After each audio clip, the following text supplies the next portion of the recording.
नमस्कार, मैं हूं आपके साथ अंकिता दुबे। बुलेटिन की शुरुआत करेंगे, लेकिन सबसे पहले बात करेंगे T20 वर्ल्ड कप की।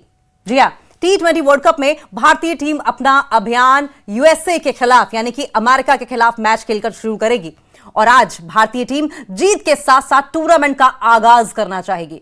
दुनिया की नंबर 1 टीम भारत ने 2024 के टाइटल जीतने वाले कैंपेन से रोहित शर्मा और विराट कोहली जैसे दो अहम खिलाड़ियों को खोने के बावजूद लगातार अच्छा प्रदर्शन किया और तब से कुल 9 सीरीज जीती है, जिसमें पिछले साल एशिया कप में शानदार प्रदर्शन भी शामिल है।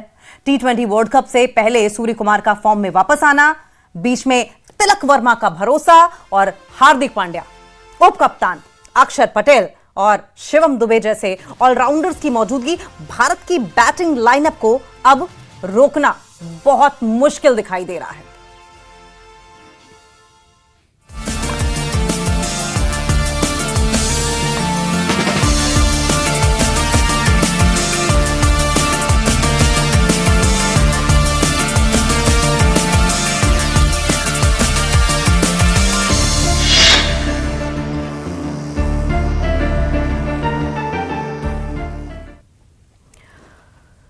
और आज का ये जो T20 मैच है, ये सांसें रोक देने वाला मैच है। वैसे भारत के लिहाज से अगर देखा जाए तो अमेरिका के साथ ये महामुकाबला होने वाला है और अगर T20 के लिहाज से अगर देखा जाए तो ये दूसरा मुकाबला है। लेकिन हमारे साथ दो सहयोगी, फसाहत अली फॉर्मर रणजी क्रिकेटर हैं, वो जुड़ गए हैं। सर, बहुत बहुत स्वागत है आपका। और मेरे सहयोगी न्यूज रूम से हिमांशु जुड़े हैं। हिमांशु, आपसे भी जानेंगे कि कैसा ये मैच रहने वाला है, क्या कुछ पेचीदगियां है, क्या कुछ आंकड़े कहते हैं। लेकिन फसाहत अली जी, सबसे पहले सर आपके पास आते हुए आपकी एक्सपर्टीज से जानने की कोशिश करेंगे। कहा यह जाता है कि T20 का खिताब दूसरी बार कोई टीम अपने नाम नहीं कर पाई है। आपको लगता है कि ये जो परंपरा या ये जो इतिहास है, इसे हिंदुस्तान अब की बार तोड़ पाएगा? Thank you very much for joining me.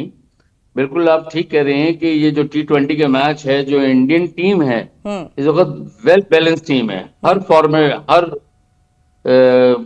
Batting ले लीजिए, बॉलिंग ले लीजिए, इसे वेरी वेल बैलेंस टीम है और इसको हराना इज नॉट इजी।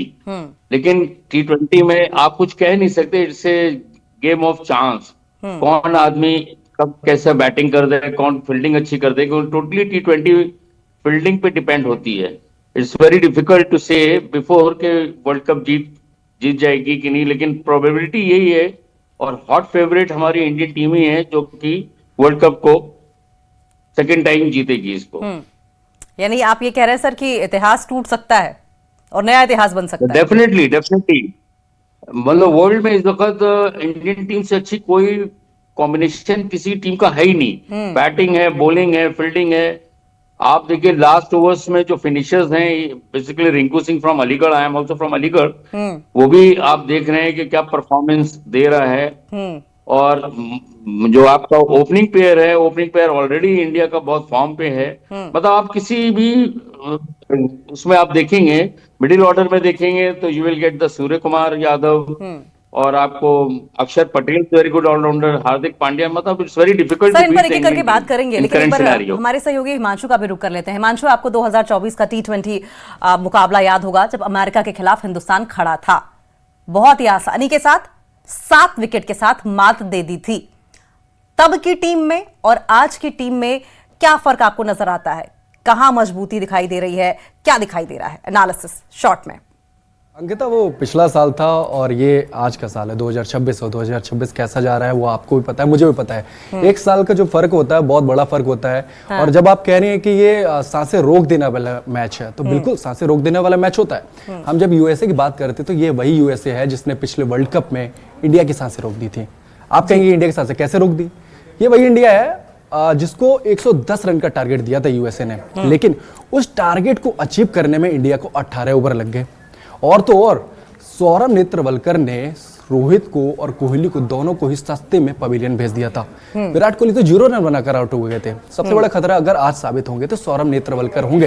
यूएसए, इसी यूएसए ने पिछले वर्ल्ड कप में पाकिस्तान को मात दी थी। बड़ा उलटफेर हुआ था जब पाकिस्तान को हराया था। और जब सांसें रोक देने वाले मैच की बात होती है तो जो पहला मुकाबला था आज का, जिसके T20 विश्व कप की शुरुआत हुई है पाकिस्तान और नीदरलैंड की, तो जब फाइनल चल रहा था ये मैच लास्ट में, तो वो भी सांसें रोक देने वाला मैच था। पाकिस्तान की जब हम बैटिंग देख रहे थे कुछ 7 विकेट गिर गए थे और हमें लग रहा था कि नीदरलैंड बढ़त बना रही है और पाकिस्तान पर दबाव बना रही है। पाकिस्तान एक समय दबाव में थी, 7 विकेट गिर चुके थे, हमें लग रहा था कि नीदरलैंड जीतने वाली है। और पाकिस्तान इसलिए भी दबाव में थी क्योंकि अगर ये मैच वो जीत जाती है नीदरलैंड, तो अगला मैच जो इंडिया से था मतलब 15 फरवरी को, वो तो आपने खेलने से मना किया है। तो कुल मिलाकर 2 अंक तो इंडिया को ऐसे ही मिल जाते, तो आपके नेट रन रेट पर असर पड़ता और पाकिस्तान का सुपर 8 में पहुंचना भी मुश्किल हो जाता। तो कुल मिलाकर पाकिस्तान की नाक बच गई आज के मैच में। कुल मिलाकर यही कहेंगे, पाकिस्तान के लिए करो या मरो का मुकाबला था नीदरलैंड के खिलाफ, और अगर वो इंडिया के खिलाफ उतरते तो पाकिस्तान का हाल क्या होता। तो इस तरीके से तो विश्व कप की शुरुआत हुई है। क्या रोमांचक मैच था पाकिस्तान और नीदरलैंड का। और आप ये भी उम्मीद मत लगाइए कि यूएसए कमजोर टीम होगी, बिल्कुल भारत पुरजोर कोशिश करेगी मैच जीतने की, यूएसए भी पुरजोर कोशिश करेगा कि भाई ये मैच जीता जाए, क्योंकि पिछला वाला मैच था 110 रन का टारगेट था, इंडिया ने 18 ओवर लगा दिए थे जीतने के लिए। आज इंडिया की बैटिंग अच्छी है, बैटिंग लाइनअप अच्छा है, पूरी बैलेंस टीम है, ओपनर है, सारे फॉर्म में है, सूर्य कुमार यादव जो कप्तान है वो भी फॉर्म में आ चुके हैं। तो कुल मिलाकर जैसा कि हमने पिछली सीरीज में देखा था न्यूजीलैंड के खिलाफ, क्या सीरीज थी वो, मतलब कि एक अंदाजा लगाया जा रहा था। लेकिन सांसें अटका देने पर आपने बहुत ज्यादा जोर दिया है हिमांशु, और इसी पर doctor Rupali Salathia women cricket coach है, मैम आपका बहुत बहुत स्वागत है। और क्योंकि सांसें रोक देने वाले मैच की बात हो रही है, तैयारियों की मैच की बात हो रही है, लेकिन हौसले की भी बात होनी चाहिए, क्योंकि कई बार एंड टाइम पर हौसला जिता देता है। और कहते हुए कि रख हौसला वो मंजिल भी आएगा, प्यासे के पास चलकर समंदर भी आएगा, थक कर न बैठे मंजिल के मुसाफिर, मंजिल भी मिलेगी और मिलने का मजा भी आएगा। सूर्य कुमार यादव की कैप्टेंसी क्या दिखाई दे रहा है मैम? अंकिता, देखिए आपने बहुत अच्छी बात कही है कि हौसला जो होता है ना, ऑब्वियसली बड़ी एक्सपीरियंस टीम है हमारी, और बड़े सारे जो प्लेयर्स हैं हमारे वो बहुत ज्यादा एक्सपीरियंस्ड हैं। तो अगर कई बार क्या होता है, कुछ नई टीम से खेलते वक्त क्या होता है, कुछ प्लेयर्स ऐसा खेल जाते हैं जो कि हमने एक्सपेक्ट नहीं किया होता। तो क्रिकेट बड़ी अनप्रेडिक्टेड गेम है। तो इस तरीके से अगर आप देखें, सूर्य कुमार एक बहुत ही सक्सेसफुल कैप्टन है, जैसे कि जो कि हम उनकी रेशियो देखते हैं, और जो हमारी बाकी की टीम भी है वो बहुत ही अनुभवी टीम है। तो मुझे नहीं लगता ये कोई बड़ा परेशान करने वाला मैच है, क्योंकि इंडिया टीम के पास बहुत ही अच्छा एक्सपीरियंस है, बहुत ही अच्छा अनुभव है, और इतने टाइम से बैक टू बैक खेलते आ रहे हैं सभी प्लेयर्स, और प्लेयर्स को रेस्ट दिया जा रहा है, टाइम पे उनको खिलाया जा रहा है। जो एक प्रिपरेशन जो है बीसीसीआई ने बहुत अच्छे तरीके से, आप देखेंगे, हर फॉर्मेट की प्लेयर्स को दी है। चाहे वो आप अंडर 19 का, जैसे हमने कल देखा हमारे अंडर 19 बॉयज ने वर्ल्ड कप जीता, तो इसी तरीके से हर फॉर्मेट में, चाहे वो लड़कियां हो लड़के हो, चाहे हमारी मेंस की सीनियर टीम हो जो कि अभी खेलने वाली है यूएसए के against, I hope and I know that ये अपनी लय को बरकरार रखेंगे, और सूर्य कुमार की जैसे कि फॉर्म वापस आई है वो हमें कहीं ना कहीं बहुत ज्यादा टीम को हेल्प करेगी। और उनकी कैप्टनसी जो है उसे बोला जाता है he is a bowler specialist captain. तो वो जिस तरीके से बॉलर्स को यूज करते हैं डेथ ओवर्स में या फिर क्रूशियल प्रेशर ओवर्स में, तो वहां पे उनकी कैप्टनसी दर्शाती है कि वो कितने बेहतरीन T20 के कैप्टन हैं। ठीक है डॉक्टर रूपाली, आपने बहुत अच्छे से समझाया, लेकिन हालांकि मैं एक और शायरी से शुरुआत करना नहीं चाहती थी, लेकिन सरोज पिक्चर में दिखाई दे रहे हैं फ्रेम में, और सरोज खुद भी एक आर्टिस्टिक अप्रोच के पर्सन है। तो सरोज, एक कुछ पंक्तियां कह के आपसे भी मैं सवाल लेना चाहूंगी कि जीत की खातिर बस जुनून चाहिए, जिसमें उबाल हो ऐसा खून चाहिए, ये आसमां भी झुककर आएगा जमीन पर, बस इरादों में जीत की गूंज चाहिए। क्या आपको इरादों में इंडियन क्रिकेट टीम की जीत की गूंज दिखाई दे रही है? और क्योंकि आप मुंबई में रहे भी हैं, तो क्या लगता है कि वानखेड़े पिच क्या देने वाली है, क्या दिखाने वाली है आगे इंडियन क्रिकेटर्स के लिए? और उसके बाद फिर हम सर के पास भी जाएंगे और सर से भी समझेंगे क्या है। जी, आपकी आवाज। सरोज, इंडियन क्रिकेट टीम के हम हौसले की बात कर रहे थे, आपको क्या लगता है? आप मुंबई में रहे हैं, संभवतः वानखेड़े स्टेडियम रहे गए भी होंगे, पिच क्या कहती है? बैटिंग फेवरेबल होगी, बॉलिंग फेवरेबल होगी?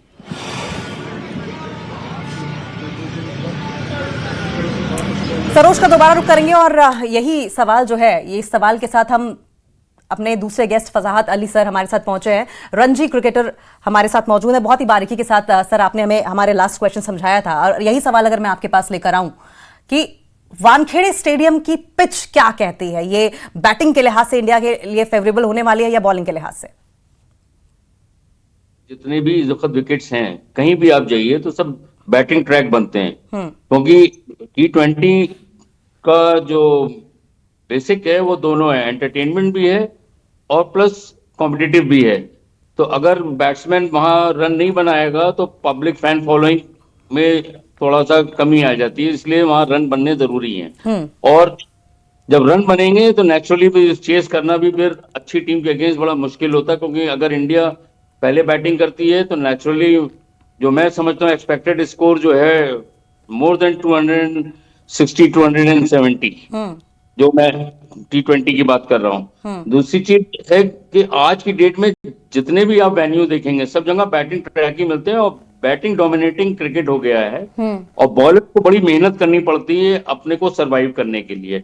इसलिए ये नहीं कह सकते जिसके पास बैटिंग, आपने देखा लास्ट तक आजकल ऑलराउंडर्स जो हैं ओपनर से लेकर नीचे तक, नीचे बैटिंग लाइनअप भी ऑलराउंडर्स बड़े अच्छी बैटिंग करने लगे T20 के। तो it's very favourable for the Indian team. लेकिन जहां अभी हिमांशु जी ने ऑस्ट्रेलिया का यूएस का बात करी थी लास्ट टाइम की, ऑस्ट्रेलियन विकेट सब न्यूली डेवलप विकेट्स थे। वहां अच्छी टीम और बुरी टीम का कोई आप उसमें क्या कहते हैं डिफरेंस ले ही नहीं सकते थे, क्योंकि अच्छी टीम अच्छे विकेट पे तो अच्छा खेलेगी, खराब विकेट पे थोड़ा सा उसको मेहनत करनी पड़ेगी। जो इंडियन टीम ने 18 ओवर में मैच जीता था basically only because of wicket. US की तरफ सारे न्यूली लेट विकेट्स थे जिसमें कि सभी को परेशानी आ रही थी। तो अपने कॉन्टिनेंट में विकेट्स बनते हैं, एशियन कॉन्टिनेंट में बनते हैं, वो बहुत डेवलप विकेट होते हैं। ऑस्ट्रेलिया में फर्स्ट टाइम हुआ था इसलिए उसमें जो है थोड़ा न्यूली विकेट से, तो उसमें काफी डिफरेंस है इस वर्ल्ड कप में और लास्ट टाइम के वर्ल्ड कप में। ठीक है डॉक्टर रूपाली, क्या आप फसाहत अली सर की बात से सहमत हैं? क्या क्रिकेट अब बैटिंग डोमिनेटेड स्पोर्ट हो गया है और ऑलराउंडर्स, मतलब आपको एक ऑलराउंडर होना पड़ेगा, सिर्फ बॉलर रहकर आपके काम नहीं चलने वाला है, और बैटिंग ऑर्डर और बॉलिंग के लिहाज से आपको टीम कैसी दिखाई दे रही है? क्या लग रहा है, क्या 200 का आंकड़ा पार होगा? बिल्कुल, देखिए T20 cricket is all about batting, क्योंकि बैटर्स की डोमिनेशन जो है T20 में स्टार्टिंग से रही है, और जो भी टीम जो एक जो स्कोर बताया जाता है कि एवरेज स्कोर ये रहेगा, जो भी टीम उसके ऊपर रन बनाती है वही T20 में जीतती है। तो देखिए T20 cricket is 90% about batting and 10% yes definitely, क्योंकि बैटर्स का माइंडसेट ऐसा है कि हर बॉल को स्मैश करने की कोशिश करते हैं। सिंगल डबल पे उतना ध्यान नहीं दिया जाता बिकॉज बहुत लिमिटेड ओवर्स हैं। तो डेफिनेटली जो टीम 200 का आंकड़ा हमारी इंडिया की टीम डेफिनेटली पार करेगी, जैसे अली सर ने कहा, मैं इनसे बिल्कुल सहमत हूं, क्योंकि हमारी टीम की जो डेप्थ है वो बहुत अच्छी है। अगर आप बैटिंग लाइनअप देखेंगे तो हमारा 7-8 नंबर तक हमारे बैटर्स, इवन हमारे बॉलर्स भी जब स्मैश करते हैं तो बॉल जो है वो बाउंड्री के बाहर ही जाती है। तो इस तरीके से देखा जाए तो इंडिया टीम में डेफिनेटली बैटिंग की डेप्थ है, और 200 का आंकड़ा डेफिनेटली पार होगा, मगर मुझे लगता है 200 से ज्यादा 250 तक डेफिनेटली स्कोर पहुंच सकता है। और यूएस जैसे कि अभी उनका अनुभव उतना नहीं है, क्रिकेट में भी आप कहें, T20 में तो डेफिनेटली कम है, बट ओवरऑल क्रिकेट में भी आप देखें तो they need to learn a lot. Definitely हर गेम से वो सीखेंगे, बट जो हमारा इंडियन क्रिकेट है, हमारा इंडियन क्रिकेट की जो डेप्थ है, एक्सपीरियंस है, और जो कॉन्फिडेंस हमारे प्लेयर्स में है, वो डेफिनेटली इतने सारे कप्स जीत के आता ही है और इतनी सारी गेम्स खेल के आता है। तो हमारे लिए वो हमारा डोमिनेटिंग साइड जरूर है। ठीक है, सरोज हमारे साथ एक बार फिर से जुड़ रहे हैं। उम्मीद है सरोज अब की बार हमारी आवाज आप तक आ रही होगी, क्योंकि आप जम्मू कश्मीर में हैं। पहले तो ये बताइए कि जब पूरे हिंदुस्तान की अगर बात की जाए तो भारत पाकिस्तान का मैच होता है तो दीवानगी अलग लेवल पर देखने को मिलती है। ओवरऑल अगर क्रिकेट की बात करें तो किस तरह का वहां माहौल है, किस तरह का एक्साइटमेंट देखने को मिलता है? और जब आप खुद भी मुंबई में काम किया करते थे सरोज, तो बताएं जब वानखेड़े स्टेडियम में मैच होता था तो किस तरह की दीवानगी थी, और अभी जम्मू कश्मीर में क्या हाल है? बिल्कुल, 2011 का जो वानखेड़े में हम लोगों ने वर्ल्ड कप जीता था, जिसमें धोनी ने आइकॉनिक छक्का लगाया था, वो हमने पर्सनली विटनेस किया था वानखेड़े में। खैर, आप क्रिकेट की बात कर रहे हैं तो देखिए, क्रिकेट के यहाँ बहुत ज्यादा दीवाने हैं लोग, और गए वो दिन जब आपको एक परसेप्शन मिलता था कि हाँ A, B या C टीम को सपोर्ट किया जाता है। इंडिया को लेके आज अगर हम स्पोर्ट्समैनशिप की बात करें, जिस तरीके से हम देख रहे हैं कि ऑन पेपर उनकी टीम कैसी है, वो बड़ी कमाल की है और काफी ज्यादा कॉम्पिटिटिव है। साथ ही साथ अगर आप देखिए जो हाल ही में अभी हमने न्यूजीलैंड के साथ सीरीज खेली थी, आप बात कर रहे थे 200 से ऊपर स्कोर जाएगा या नहीं। हम लोगों ने तो जो 5 मैच की T20 सीरीज रही थी उसमें तो करीबन हमने 273 मारा था एक मैच में। तो आप देखिएगा अगर 300 का आंकड़ा T20 में कोई पार करता है तो वो इंडिया ही पार करेगा। और कहीं ना कहीं इसमें कोई दो राय नहीं है कि इस बार का जो वर्ल्ड कप है वो हम अभी अपने घर से बाहर जाने नहीं देंगे। पहले यहाँ पे अंकिता हमारे साथ एक क्रिकेट एक्सपर्ट आमिर जुड़े हुए हैं, उनसे बात करते हैं, समझते हैं यहाँ के लोकल लोगों का कहना है। आमिर, बहुत शुक्रिया। किस तरह से देख रहे हैं T20 का टूर्नामेंट आज से स्टार्ट हुआ है, क्या कुछ उम्मीद है स्पेशली हमारी टीम से? बिल्कुल सरोज, जिस तरीके से क्रिकेट की जब हम बात करते हैं, बिलखुसूस हमारे देश की जब क्रिकेट की बात आती है तो अव्वल नंबर पे एक गेम आती है। दूसरी बात शॉर्ट फॉर्मेट है और शॉर्ट फॉर्मेट में सबसे ज्यादा जो एक्सपेक्ट करते हैं कि रन्स बन जाते हैं, क्योंकि वानखेड़े हो या बाकी क्रिकेट स्टेडियम जो हमारे देश के हैं उसमें सबसे ज्यादा, चाहे हम T20 की बात करते हैं तो रन्स काफी ज्यादा बनते हैं। और जब T20 में जब रन्स बनेंगे और उसके बाद जब चेजिंग टीम आती है तो उसमें एक अपना मजा आता है। जहां तक हमारे टीम की बात है, हमारी टीम में बैटिंग डेप्थ काफी ज्यादा है। हमारे टीम में बॉलिंग हाल ही में जो है एक प्लेयर जो है उसको शिफ्ट करना पड़ा और उसके बाद जो है टीम में दूसरा प्लेयर आया है बॉलिंग के हिसाब से। तो कहीं ना कहीं ये एक टीम स्ट्रेंथ है और ये टीम में काफी ज्यादा बैटिंग स्ट्रेंथ है। और उसके साथ साथ बॉलिंग की जब हम बात करेंगे तो बॉलिंग में भी काफी ज्यादा हमारे जो बॉलर्स हैं उन्होंने बहुत सारी चीजें जो हर्षित राणा कमाल कर रहे हैं, बिल्कुल जबरदस्त बॉलिंग है। और आज का जो मैच है, आज का मैच हमने पाकिस्तान और जो उनके साथ अपोनेंट टीम थी उसमें आपने देखा कि किस तरीके से बड़े-बड़े जो टीम है उनकी पिटाई कैसे होती है। और इस पर भी रिएक्शन लीजिए। और आपने देखा है उसमें 24 रन फहीम अशरफ के पड़े हैं। और यहाँ पे न सिर्फ बैटर बल्कि बॉलर को मार खानी पड़ती है। यहाँ पे मैं एक सवाल पूछूंगा, हमारे एंकर पूछ रहे हैं कि हर्षित राणा जो हैं वो चोटिल हो गए हैं, इंजरी हुई है, उसके बदले वो बाहर चले गए हैं अभी। तो मोहम्मद सिराज आए हैं, बिल्कुल पता है आपको। तो बताइए, बॉलिंग स्ट्रेंथ भी तगड़ी है हमारी और ये है कि हम ये वर्ल्ड कप जो जीते थे पिछली बार, इसे बाहर नहीं जाने देना है। देखिए, सबसे बड़ी चीज यह है कि बुमराह सब पे बारी है, पहली बात यह है। दूसरी बात यह है कि जिस तरीके से मोहम्मद सिराज का इन होना, इससे पहले भी बॉलिंग स्ट्रेंथ बहुत अच्छी थी, लेकिन मैनेजमेंट को भी काफी चीजें देखनी पड़ती है। और उसके साथ साथ जो है कोच को भी देखना, प्लेयर्स का ख्याल रखना होता है, इंजरी होती है, बाकी चीजों पे नजर रखनी होती है। अब मोहम्मद सिराज टीम में आए हैं तो उनको काफी ज्यादा एक्सपीरियंस भी, उन्होंने इससे पहले भी वर्ल्ड कप में पार्टिसिपेट किया है और उसके साथ साथ कई सारे जो टूर्नामेंट्स है उसमें उन्होंने पार्टिसिपेट किया है और कई सारे बड़े प्लेयर्स को उन्होंने जो है उनकी विकेट चटकाई है। एक एक्सपीरियंस जो है वो यहाँ पे काम आएगी। और सूर्या कुमार यादव को जो है काफी ज्यादा यहाँ पे मदद इन जैसे सीनियर बॉलर्स से मिलेगा। और जो बैटिंग लेंथ है, जिस तरीके से हमने जो इंडियन क्रिकेट है, जो जिस तरीके से कल आपने जिक्र किया, कल जो जो हमारे अंडर 19 का भी हम लोग जो है उसमें जो बॉयज है, हम ये कह सकते हैं जो इंडिया का जो क्रिकेट है वो सेफ हैंड में है, क्योंकि जो अंडर 19 में हमने परफॉर्मेंस देखी है। अब जो सीनियर्स क्रिकेट में जब हम देखते हैं, चाहे हम सूर्या कुमार यादव हो या बाकी जो हमारी बैटिंग लाइन है, वो काफी ज्यादा मजबूत है। और इस बार मुझे लग रहा है, जहां तक हमने उतना बड़े लेवल पे क्रिकेट तो नहीं खेला, बट जहां तक मुझे लग रहा है कि जो हमारे चाहे ऑस्ट्रेलिया हो या न्यूजीलैंड हो, इनके साथ थोड़ा मुकाबला तगड़ा होगा। बाकी किसी के साथ नहीं। बाकी मुझे नहीं लग रहा है कि कोई अपोनेंट वैसा स्ट्रांग हो। हालांकि पूरे एशिया की जब हम बात करते हैं तो इंडिया पूरे वर्ल्ड में नंबर 1 है। और एशिया क्रिकेट की जब हम बात करते हैं तो एशिया क्रिकेट ऐसा लगता है ये इंग्लैंड से जन्मा नहीं, ये इंडिया से जन्मा है। और कश्मीर की जब हम बात करते हैं तो कश्मीर के बच्चे में क्रिकेट का जुनून है। और आपने कई सारे स्टोरीज मैंने आपके देखी है कि वो बच्चों की स्टोरीज आपने देखी कि कैसे आप जो है वो बच्चे स्नो क्रिकेटिंग करते हैं, जहां पूरा वर्ल्ड जब बर्फबारी होती है यहाँ पे तो पूरी दुनिया ठप हो जाती है, पूरी दुनिया के साथ कश्मीर डिस्कनेक्ट होता है, लेकिन कश्मीर के बच्चे उस स्नो में भी क्रिकेट खेलते हैं। ये आप देख सकते हैं कि कितना जो है लगाव इस क्रिकेट के साथ कश्मीरियों के है। बहुत शुक्रिया। तो ये देखा आपने कि किस बिल्कुल सही कहा इन्होंने, स्नो क्रिकेट खेला जाता है। और सबसे इंपॉर्टेंट पॉइंट ये है अंकिता कि हमने देखा कल किस तरह से जब अंडर 19 में हमने जीत हासिल की, तो कहीं ना कहीं आश्वासन मिलता है कि जो हमारी इंडियन क्रिकेट टीम है आने वाले सालों में जब वर्ल्ड कप्स होंगे वो कहीं ना कहीं सेफ हैंड्स में है, क्योंकि हमारे जूनियर लेवल या सीनियर लेवल हो कमाल का परफॉर्म कर रहे हैं। बिल्कुल। और आप ही के पॉइंट्स को एक बार हिमांशु के पास लेकर जाऊंगे। हिमांशु बहुत बड़ा दावा कर रहे हैं, सरोज कह रहे हैं कि रिकॉर्ड टूटेगा, इतिहास कायम होगा और ये 200 या 250 नहीं, सीधे 300 का आंकड़ा पार करेगा अब की बार।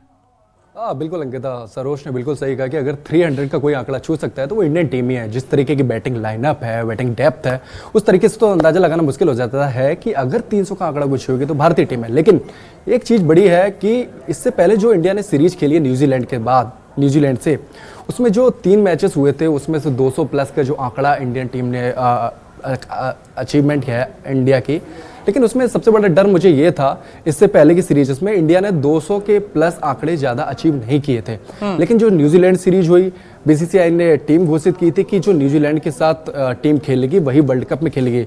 और न्यूजीलैंड के साथ जितने भी मैचेस हुए हैं उसमें ज़्यादा से ज़्यादा इंडिया ने 200 प्लस का टारगेट अचीव किया है। तो कुल मिलाकर मेरे अंदर जो एक डर था इंडिया को लेकर कि इंडिया बड़े टारगेट अचीव करने में थोड़ा सा चोक कर सकती है, वो एक डर मेरे अंदर से निकल गया। और कुल मिलाकर जो एक डर ये भी था कि जो इंडिया का टॉप ऑर्डर है अगर वो नहीं चला तो क्या होगा, वो डर भी इस न्यूजीलैंड सीरीज के बाद मेरा निकल गया है। क्योंकि सूर्य कुमार यादव जो कप्तान है वो भी फॉर्म में आ गए हैं, तिलक वर्मा भी फॉर्म में भी हैं। एक मैच में हमारे दोनों ही ओपनर नहीं चले थे। अभिषेक शर्मा जो इतने बड़े खिलाड़ी हैं, इतना अच्छा ओपनिंग करते हैं, वो भी एक मैच में फुस हो गए थे। लेकिन उसके बाद जो मिडिल ऑर्डर ने मोर्चा संभाला है, मुझे लगा कि ये इंडिया टीम है जो डिफेंडिंग चैंपियन बन सकती है, जो इतिहास में कभी नहीं हुआ। ठीक है हिमांशु, बहुत इंपॉर्टेंट पॉइंट्स आप बता रहे थे और हम डॉक्टर फसाहत अली के पास एक बार फिर से जाएंगे। सर, जिस तरीके से ये मैच दिखाई दे रहा है ओवरऑल, अगर T20 मैच की बात करें तो क्या लगता है सुपर 8 में कौन कौन सी टीमें सर पहुंच सकती हैं? मेरा अपना जो प्रेडिक्शन है, सुपर 8 में एक ऑस्ट्रेलिया है, न्यूजीलैंड है, इंडिया है और आपके जो अपकमिंग टीम है स्कॉटलैंड और इसमें भी आ सकते हैं अगर ये लोग आते हैं। तो अभी हम इतनी जल्दी कह पाना कि सुपर 8 में कौन आएगा, क्योंकि T20 बड़ा अनप्रेडिक्टेबल गेम है। इंडिया, ऑस्ट्रेलिया और न्यूजीलैंड तो कंफर्म मैं कह ही सकता हूं, क्योंकि इनकी बैलेंस साइड है, फील्डिंग भी है, बैटिंग भी है, बॉलिंग भी है। बाकी और टीमों को बहुत मेहनत करना पड़ेगी उनको अचीव करने के लिए। तो इट्स वेरी डिफिकल्ट टू से before the start of the world cup. अगर फसाहत सर हम अमेरिकी टीम की बात करें, आपको स्ट्रॉन्ग पॉइंट्स क्या नजर आ रहे हैं इंडियन टीम में? अमेरिकी टीम में? अमेरिका जी, मैंने अमेरिकन टीम को ज्यादा फॉलो नहीं किया। वेरी ट्रू, मैंने ज्यादा फॉलो नहीं किया। मैंने लास्ट ईयर जो देखा था वो एक्चुअली में अभी स्टार्टिंग उनकी जो टीम है वो सब क्लब क्रिकेट की है, सब मतलब वो नेशनल कॉम्पिटिटिव नहीं है।